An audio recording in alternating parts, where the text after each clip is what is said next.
Fala comigo, vascaíno. Aqui quem fala é o Xande, o Batman da torcida. Estamos começando o vídeo de hoje aí, como sempre, fazendo aquele girão de notícias, atualizando vocês tudo que acontece no Gigante da Colina. Vamos falar sobre o que a Carol Pfeiffer disse. A gente vai soltar na tela já já para você. Ela falou sobre investimento, falou sobre SAF e perspectivas de investimento. Fez uma analogia aí entre o que ela faz com o que o Vasco faz e o motivo dela estar patrocinando o Gigante da Colina. Além disso, informações exclusivas que eu falei pessoalmente aí com o Otto Carvalho, antes da partida entre Vasco e CRB, sobre a AGE do dia 7. Falaremos também sobre Bruno Tubarão, que vai chegar aí muito provavelmente ao Gigante da Colina, e Egnaldo, cria da base, tudo isso e muito mais no vídeo de hoje. Então, depois da vinheta, a gente faz as informações. Então, solta a vinheta.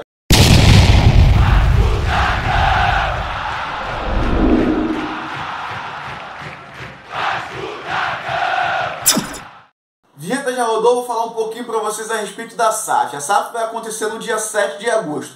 Muito se falava a respeito de impugnação, que a justiça teve lá a liminar, vai acontecer, não vai acontecer. Perguntei pessoalmente ao Otto Carvalho, antes da partida entre Vasco e CRB, que aconteceu na semana passada, e o Otto falou que não vai ter nada. Ele é o presidente do Conselho Deliberativo e falou, já está convocada a reunião. A AGE vai acontecer dia 7, tudo dando certo. No dia 7 de agosto, o Vasco vira a página e deixa o departamento de futebol deixa de ser gerido diretamente pelo presidente do clube e passará a ser gerido por uma empresa e virará a Sociedade Anônima do Futebol, onde serão comprados 70% do departamento de futebol do Gigante da Colina e, segundo o Otto Carvalho, não terá problema algum. Então, partida contra a Chapecoense, tudo se indica que foi a última, que foi sobre o departamento de futebol do Vasco, comandado pelo atual modelo de presidência que o Vasco tem hoje.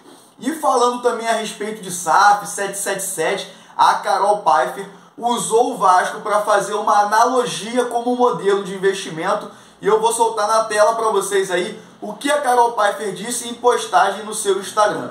Desde que tomei a decisão de ser patrocinadora, o Vasco vem passando por uma reestruturação financeira significativa, saldando dívidas, organizando fluxo de caixa, se tornando mais competitivo e com grande potencial de estar entre os melhores equipes do país novamente. O Vasco anuncia aí, ela soltou a informação de que o Vasco anunciou o acordo e disse o seguinte com a 777, né? E não foi a única que enxergou potencial no time, visto que a 777 Partners também entrou em negociação por 70% da SAF vascaína e espera fechar o negócio agora em agosto.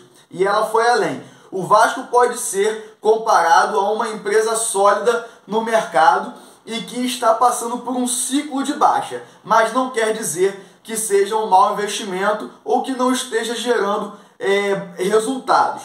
Os resultados que o Vasco vem conquistando é fruto de reeducação e reestruturação financeira que o time passou. Sem isso, não seria possível obter sucesso e estabilidade do time.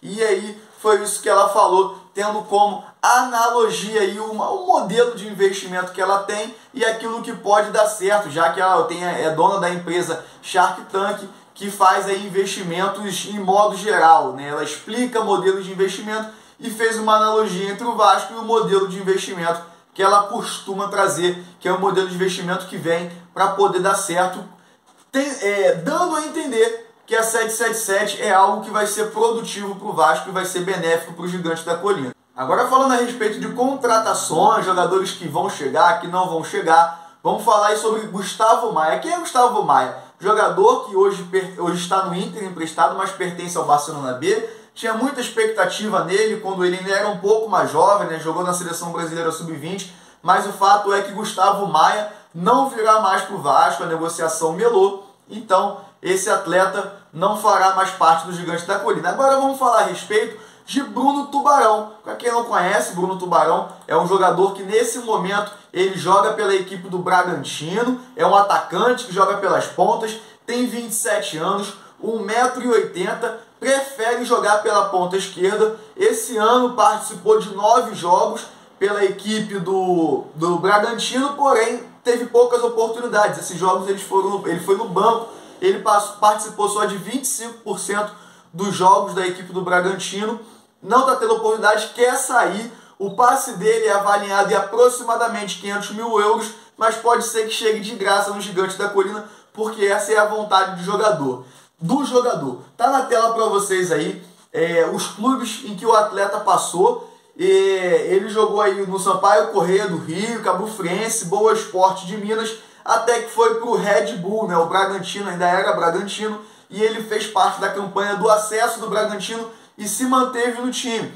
Alguns momentos como titular, outros momentos como reserva. Inclusive ele chegou a botar o Coelho, que é jogador do Atlético Paranaense, hoje titular do Atlético Paranaense, no banco. Mas esse ano em si, o Bruno Tubarão não está tendo oportunidade. E a minha opinião sobre a contratação e chegada desse atleta é que sim, é positivo, considerando que o Vasco está jogando uma Série B. Pro ano que vem, seria mais um jogador aí somente para compor elenco. Não dá para dizer que o Bruno Tubarão é uma grande contratação, mas eu acho que chega como um reforço, considerando que o Vasco está no Campeonato Brasileiro da Série B. Agora, falando de jogador que vem muito bem também, que não é um cria do Gigante da Colina, vamos dizer assim, né?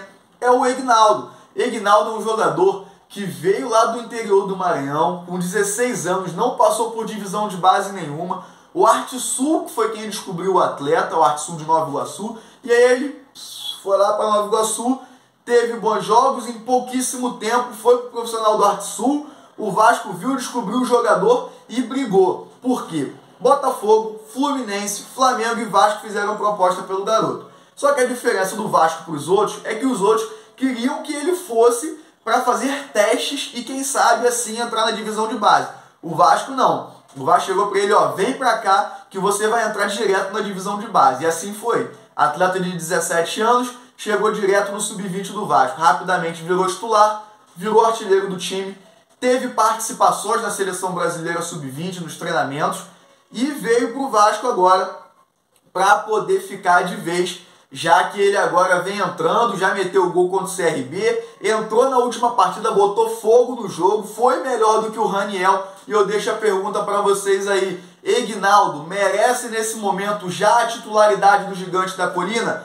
Para mim, eu acho que é válido experimentar o jogador, mas lembrando, temos que ter paciência. É natural um garoto de 17 anos, que está para fazer 18 agora, oscilar nesse momento em que passa a ser do profissional, já que ele tem muito pouca idade. Agora, categoria e bola, o garoto tem sobrando. Personalidade, parece ter também. Isso aí a gente vai ver ao longo dos jogos. Mas eu acho que a oportunidade tem que ser dada e o garoto, a torcida tem que ter paciência com o garoto. Então, galera, muito obrigado a todos vocês que chegaram nesse momento no vídeo. Claro que não esquece aí de se inscrever, compartilha com geral, senta o dedo no like aí, ó, dá aquela moral pra gente de vascaíno pra vascaíno. Valeu, galera, um abraço!